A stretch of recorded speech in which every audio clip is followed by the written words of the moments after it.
భార్య అక్రమ సంబంధాలు పెట్టుకుందని చెప్పి భర్త సాఫ్ట్వేర్ ఉద్యోగిని ఎవరైతే ఉంటారో ఆయన ఇప్పుడు 19 pages సూసైడ్ నోట్ రాసుకొని మరీ చనిపోయారు అన్నమాట హుస్సేన్ సాగర్ లో. సో దాని గురించి ఏమంటారు?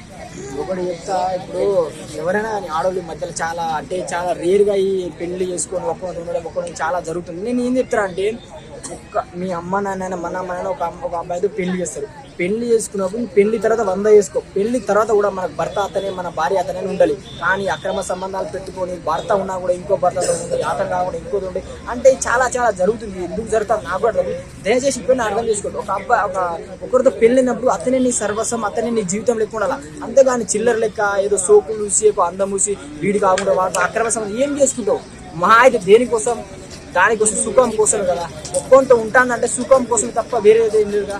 అతను సాఫ్ట్వేర్ ఆఫీస్ డబ్బులు బాగానే సగా పాపం భార్య వేరేది నువ్వు తట్టుకోలేక అతను విషయం సగంలో చనిపోయాడు అంటే ఇట్లా జరుగుతుంది. నాకు బాగా అనిపిస్తుంది. అరే ఎందుకు రా పెళ్లి చేసుకోవాలా వద్దారా అని అనిపిస్తుంది. అంటే మనం నమ్మి పెళ్లి చేసుకుంటాం, తోడు ఉంటే పెళ్లి చేసుకుంటే మీ సొంత అమ్మాయిని వాళ్ళ కోసం అక్రమ సంబంధాలు ఇలా చాలా జరుగుతాయి. ఇంట్లోనే చంపేస్తాను అండ్ ప్రియుని పిలిచి ఇంట్లో చంపేస్తాను చాలా జరుగుతున్నాయి. సో సొసైటీలో ఇలాంటి తగ్గియాలా అండ్ దీనికి ఏదైనా చర్యలు తీసుకోవాలని కోరుకుంటాను. ఎందుకంటే ఆ బాధ ఎక్కువ ఉంటుంది. ఆ పెయిన్ 19 pages రాసి చనిపోయినంటే నీకు ఎంత బాధ, ఎంత లోన్ ఉంది. అతను కూడా ఫ్యామిలీ పిల్లలు కూడా పాపం అంటే ఒంటరితోనే అయిపోతాయి కదా.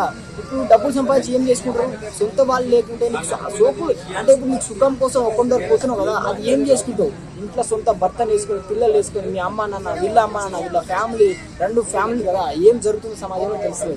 ఇప్పుడు పిల్లలు ఉంటుండగా అలాగే భర్త ఉంటుండగా ఇంకా ఇద్దరు లవర్స్ మెయింటైన్ చేయడం అది ఎంతవరకు కరెక్ట్ కదా? అసలు సమస్య ఎదుర్కొంటుంది ఇప్పుడు చెప్పాలంటే ఇద్దరు పిల్లలు ఉన్నాక కూడా మళ్ళీ ఇద్దరు లవల్ మెయింటైన్ చేసిందంటే రియల్గా అలాంటి దాన్ని చంపేయాలా. ఫస్ట్ వాడు చచ్చిపోవడం కాదు, దాన్ని చంపేయాలి.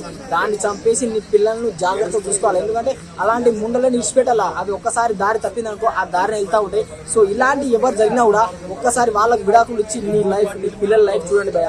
మీరు చనిపోతే వాళ్ళ పిల్లలకి తిని భయ ఆమె అట్లనే 10 మందితో పోతుంది. ఆ పిల్లలు అనాథ అవుతారు కదా. పాప పిల్లల ముఖమే చూడండి. ఏదో మీకు జరిగింది కదా ఏదో నువ్వు సూసైడ్ చేసుకుంటే నీ పిల్లలు మరి ఆమె అట్లనే వెళ్ళిపోతుంది. పిల్లలు అనాథ అయిపోతారు కదా. పిల్లల ముఖమే చూడండి. అలాంటి దాన్ని చంపేయండి, పిల్లల భవిష్యత్తును చూడండి. అసలు ఈ మధ్య కాలంలో ఎక్కువగా అక్రమ సంబంధాలు ఎక్కువైపోతున్నాయి కదా. సో దీని గురించి ఏం చెప్తారు? అసలు ఒకటి చెప్తారు, రియల్ గా ఈ మధ్య కాలంలో పెళ్ళైనా కూడా 35-40 సంవత్సరాల లేడీస్ అంటే అందరని కాదు, చాలా మంది 70-60% అట్లా జరుగుతుంది. సో అంటే ఇప్పుడు మీకు సుఖం కావాలా, డబ్బులు కావాలా, ఏం కావాలో తెలుసు. ఇప్పుడు బయట ఒక్కొంత ఉన్నా అంటే కారణం ఏంటి? ఇంట్లో భర్త ఉన్నా కూడా ఒక్కొంత కారణం అంటే ఆ సోకులు ఇదే కదా. అది తగ్గించుకొని ఇప్పుడైనా కూడా మారండి. అండ్ మీ పిల్లల ముఖం చూడండి.